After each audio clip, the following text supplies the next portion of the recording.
जतच्या विकास कामांचा शुभारंभ, प्रशासकीय इमारत अभ्यासिका नमो गार्डनचे भूमिपूजन।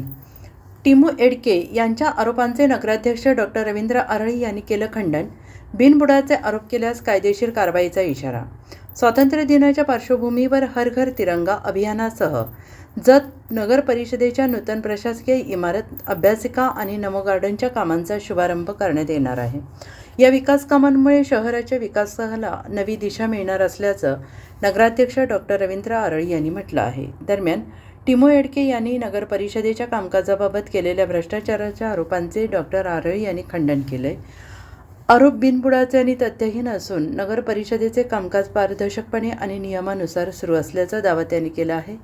आरोप करणाऱ्यांनी ठोस पुरावे सादर करावेत आणि केवळ बदनामीच्या उद्देशाने भ्रष्टाचाराचे बिनबुडाचे आरोप केल्यास संबंधितांविरोधात कायदेशीर कारवाई करण्यात येणार आहे असा इशारा त्यांनी दिला आहे।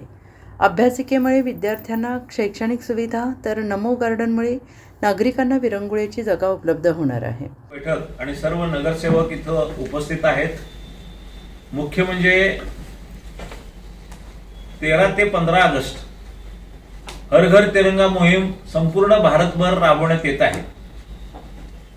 या अनुषंगानं प्रत्येक बूथवर बूथ कार्यकर्ते असतील, राष्ट्रप्रेमी असतील, राष्ट्रभक्ती व्यक्त करण्यासाठी असेल, प्रत्येक नागरिकांना आवाहन करण्यात येते की त्यांच्या घरावर तिरंगा आपण फडकवायचा आहे।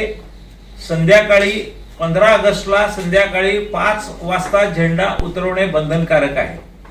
हा एक मोठा विषय आहे। या संदर्भात भारतीय जनता पार्टी स्वतः पालकमंत्री तिरंगा रॅलीला उपस्थित राहणार आहेत। ही तिरंगा रॅली मार्केट यार्ड पासून 14 ऑगस्टला दुपारी 2 वाजता निघणार आहे। या तिरंगा रॅलीमध्ये उत्स्फूर्तपणे अनेक विद्यार्थी, माजी सैनिक, अनेक संघटनेची लोक, भारतीय जनता पार्टीचे पदाधिकारी, कार्यकर्ते, सर्व राष्ट्रप्रेमी सहभागी होणार आहेत। त्याच दिवशी साधारण 4 वाजता एक मोठा कार्यक्रम आपण करतोय।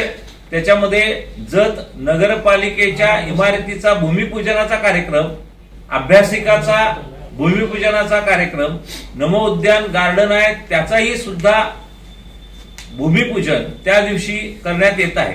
त्याचबरोबर आत्ताच आमदार साहेबांनी दूरध्वनीवरून आता असं सांगितलं की परिवहन कार्यालय आरटीओ परिसरातील स्वयंचलित वाहन तपासणी केंद्र याच्यासाठी भरीव निधी 15 कोटीचा निधी माननीय नितीन गडकरी साहेबांनी हा मंजूर केलेला आहे। ते फक्त महाराष्ट्रात 3 ठिकाणी मंजूर केलेला आहे, त्यामध्ये जत आहे। त्याचंही काम आणि त्याचंही भूमिपूजन समारंभ त्या दिवशी 14 तारखेला मान्यवरांच्या उपस्थितीत होत आहे। त्या अत्यंत जतला अभिमानास्पद ह्या गोष्टी घडत आहेत। आणि त्याचबरोबर आता तुम्ही पाहिलं जत शहर हे या 15 ऑगस्टच्या निमित्तानं सुशोभित करण्यात आलेलं आहे आणि त्याचंही संपूर्ण ग्रामस्थांच्याकडून कौतुक होत आहे। दुसरा विषय असा आहे की टिमू एडके यांनी पत्रकार परिषद घेऊन की नगराध्यक्षांच्यावर भ्रष्टाचाराचा आरोप केलेला आहे, परंतु आम्ही सत्तेवर यायच्या आधी हे जे घनकचरा असेल किंवा मनुष्यबळ असेल त्याचं टेंडर हे पाटील असोसिएट्स म्हणून जे आहेत त्यांना दिले गेलेलं आहे आणि त्यांनी ते अधिकार इथं ऋषिकेश साळे हे ते स्वतः पाहतायत। ताबडतोब ऋषिकेश साळेंना आम्ही बोलवून विचारलं तर एखाद्या कर्मचाऱ्याला पगार हा कमी का जातो, तर त्यांनी असं विश्लेषण केलं की ते काम करत नाहीत, 2 तास दिवसातनं काम करतायत, अनेक सुट्ट्या आहेत म्हणून पगार कपात झालेली आहे। त्यात नगरपालिकेचा किंवा माझा वैयक्तिक कुठेही संबंध नाही। डायरेक्ट रक्कम ही जाती ह्या ठेकेदारांच्याकडून डायरेक्ट ती रक्कम कामगारांना दिली जाती। याच्यामध्ये नगराध्यक्ष आणि नगरसेवक यांचा कुठलाही संबंध नाही।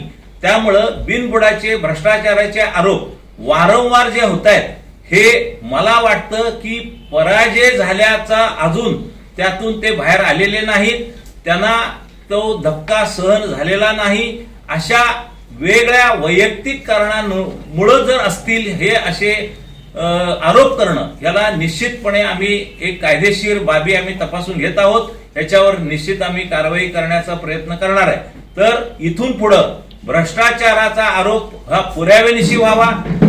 Bureau report SBN Marathi Jat.